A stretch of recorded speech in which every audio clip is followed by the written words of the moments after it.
Hello, YouTube CIMA studiers. I'm hoping this will be helpful. I have a few different equations here for you to know. The first one, I'm actually going to write this in up here. So this is plowback.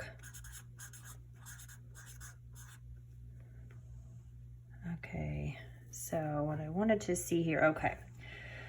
So some of these are not tested fully thoroughly through the class. So I wanted to set up this just over what to kind of expect.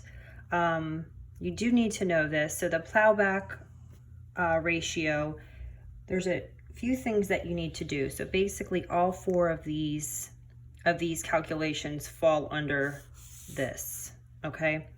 So if you take the return on equity times the plow, and this should be given to you in the problem, and if it's not, you're gonna actually have to back into it, equals the growth rate, okay? And then it would give you usually the earnings per share. Now I say this is called residual plow. So basically if you have a plowback ratio and it's 80%, then the residual plow would be the difference. So it would be 20% to get to 100, right? If this was 55, residual would be 45. So in other words, that's what I call the residual. So that's gonna be that equals the dividend payment. Okay, so then you would take this number, right? So the dividend, divide that by the market cap rate, which obviously should be given, minus the growth rate, you'll get the price per share. And then down here, the price per share divided by the earnings per share would give you the PE.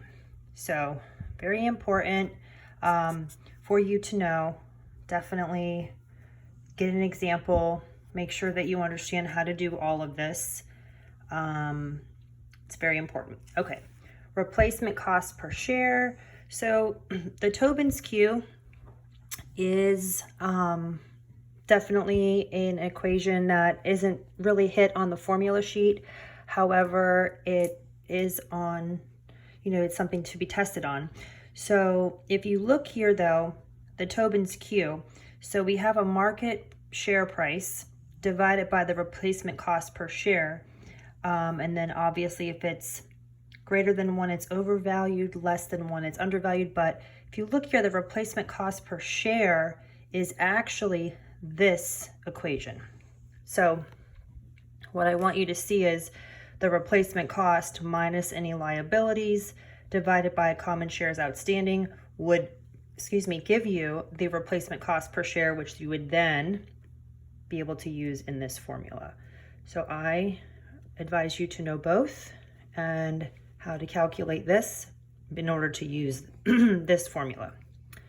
Finding a PE ratio, there's a few different ways you can do that. So the market value per share divided by the earnings per share, or the share price divided by the growth rate.